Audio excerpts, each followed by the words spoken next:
மணிநீரும் மண்ணும் மலையும் அணிநிழற் காடும் உடையது அரண் என்னும் குறட்பாவில் நாட்டின் சிறந்த பாதுகாப்புகளுள் நீருக்கே முதலிடம் தருகிறார் திருவள்ளுவர்.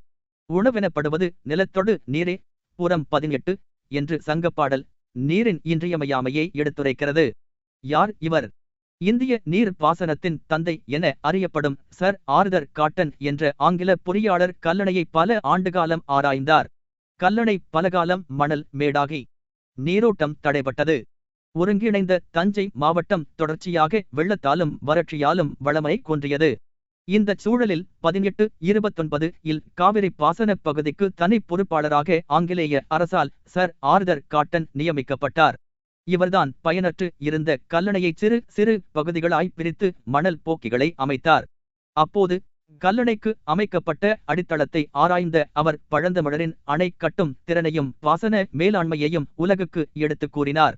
கல்லணைக்கு கிரான் அணைக்க என்ற பெயரையும் சூட்டினார். மேலும் கல்லணையின் கட்டுமான உத்தியை கொண்டுதான் 1873 ஆண்டு கோதாவரி ஆற்றின் குறுக்கே திலேஸ்வரம் அணையை கட்டினார். இவ்வாறு தமிழர்கள் தண்ணீரின் தேவையை நன்றாக புரிந்து கொண்டு நீர் மேலாண்மையை அறிவியல் நோக்கில் கட்டமைத்தனர். அவற்றை இன்றைய காலச்சூழலுக்கு ஏற்ப வளப்படுத்துவது நம் அனைவரின் கடமையாகும். நன்றி, வணக்கம். அரங்கத் தலைவர். ஒரு நாட்டின் வளர்ச்சி போக்கை நெறிப்படுத்துவதே நீர் மேலாண்மைதான் என்பதை கருத்தாழத்துடன் நண்பர் ஆமேனா சிறப்பாக விளக்கினார். இப்போது கேள்வி நேரம். பார்வையாளர்கள் வினாக்களை எழுப்பலாம். கலந்துரையாடல். இப்போது அடுத்த தலைப்பிற்கு செல்வோம். தமிழ் மக்களும் தண்ணீரும் என்னும் தலைப்பில் நண்பர் முகிலன் தமது கருத்துரையை முன்வைக்க வருகின்றார். முகிலன். அனைவருக்கும் அன்பு வணக்கம். நாம் வாழும் தமிழ்நாடு வெப்பமண்டல பகுதியில் உள்ளது. எனவே நீர் சார்ந்த தன்னுணர்ச்சி தமிழக மக்களுக்கு மிகுதி. தாயை பழித்தாலும் தண்ணீரை பழிக்காதே என்பது சொல் வழக்கு. தமிழ் மரபில் நீரும் நீராடலும் வாழ்வியலோடு பிணைக்கப்பட்டவையாக விளங்குகின்றன என்பார் பேராசிரியர் த. பரமசிவன்.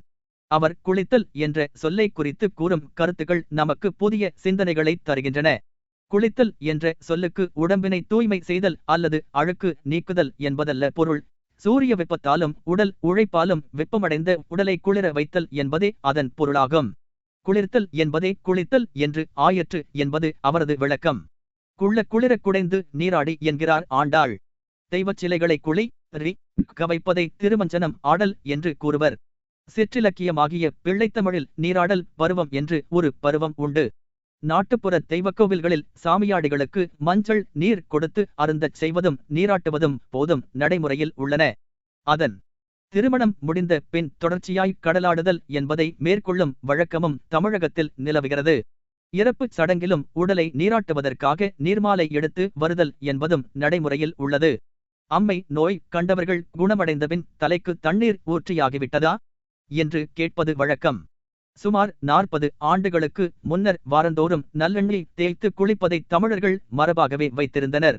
சனி நீராடு என்பது யுவையின் வாக்கு. அதிகாலையில் வேளாண் நிலத்திற்கு உழைக்கச் செல்வோர் நீராகாரம் குடிப்பார்கள். வீட்டிற்கு வரும் விருந்தினருக்கு அன்பான வரவேற்பின் அடையாளமாக நீரே வழங்கப்படுகிறது.